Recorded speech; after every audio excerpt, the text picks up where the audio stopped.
प्रकार हैं। मैं गंदगी से घृणा करता हूँ, घृणा का भाव। मोनिका सपना से शांत है, तुलना का भाव।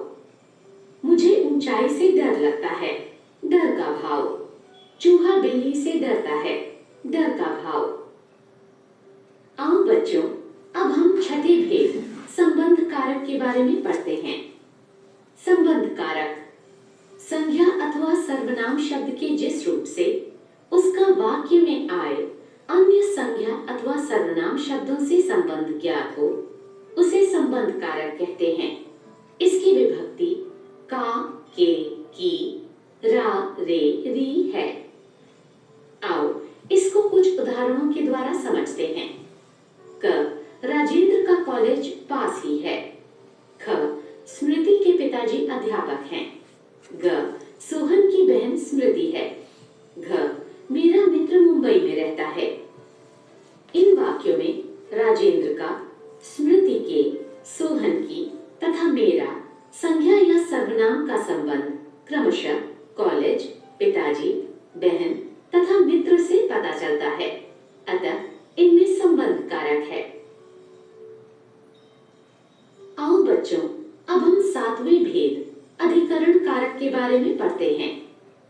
अधिकरण कारक संज्ञा या सर्वनाम के जिस रूप से क्रिया के होने के स्थान तथा समय की जानकारी मिले, उसे अधिकरण कारक कहते हैं। इसकी विभक्ति में और पर हैं। आओ इसको कुछ उदाहरणों के द्वारा समझते हैं। क, कमरे में अंधेरा है। ख, गैस पर खाना पक रहा है। आओ बच्चों, अब हम आठवें तथा अंतिम भेद संबोधन कारक के बारे में पढ़ते हैं। संबोधन कारक संज्ञा या सर्वनाम के जिस रूप से बुलाने या पुकारने का बोध हो, उसे संबोधन कारक कहते हैं। इसकी विभक्ति हे, अरे, ओ हैं। आओ इसको कुछ उदाहरणों के द्वारा समझते हैं। क, अरे भाई मेरी बात तो सुनो। ख, हे ईश्वर मेरा मार्गदर्शन करो।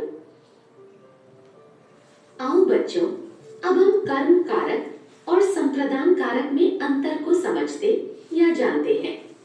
कर्म कारक तथा संप्रदान कारक दोनों में को परसर्ग का प्रयोग होता है, परंतु कर्म कारक में क्रिया का फल कर्म पर पड़ता है, जबकि संप्रदान कारक में देने का भाव होता है। आओ इसको कुछ उदाहरणों के द्वारा समझते हैं।